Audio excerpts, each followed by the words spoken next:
Welcome back to Chapter 5, Video 7, and in this video we're going to carry on and learn a third repetition or looping syntax called the while loop. And in this example you'll see that the way in the logic is structured is slightly different. In this while loop, we're going to loop while a condition is true, which makes more sense. So while this count is true, then perform the block of statements. Seems reasonable. Now, but to do this one, we have a couple extra steps. We have to pull the initializing or declaring and initializing the variable outside of the loop. And with the while statement, it's a while is the only thing. And then we have two braces to encapsulate all of the statements that we want to repeat for the loop.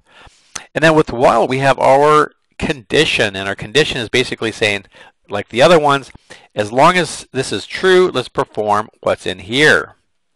All right, so let's do a quick debug on this one. So I'll start this, put a breakpoint, and click on while.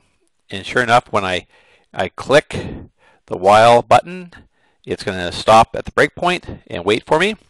So currently we have count, and we'll just set up the count variable right here.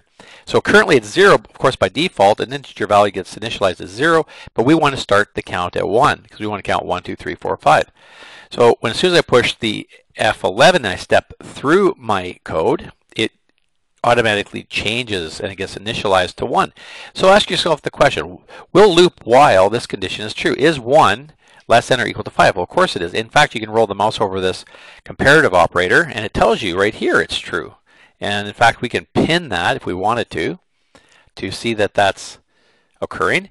So then let's drop down, and we know it's going to drop down to the next stage. And we're going to ask ourselves, let's take the count, which we know is equal to 1, and we want to add it as an item to our list box.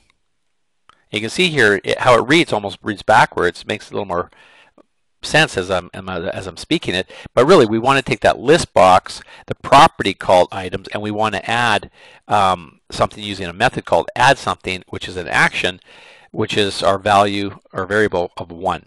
So either direction you want to think of it, but it has to be written, of course, this method. Now, when we drop down to count, we know now that the plus plus means to increment the counter by the default value of 1 in a positive direction. If we were to put minus minus, of course, it would go down. It would de-increment rather than incrementing. So count should equal 2. And sure enough, there it is. And then the loop goes back up to while and asks the question again. Let's say, is 2 less than or equal to 5? And again, it's still true. And it puts in a 2 in here, and it outputs the 2 into the list box. And we can't see that because it's behind here, it's in the process, and we'll see that at the end. And I'm going to keep pressing F11. I'm going to keep stepping through, looking at the count, and now we're at 5. Is 5 less than or equal to 5? Well, it is, and that's still true. So it's going to perform one more time, put 5 in the list box, but count now becomes 6.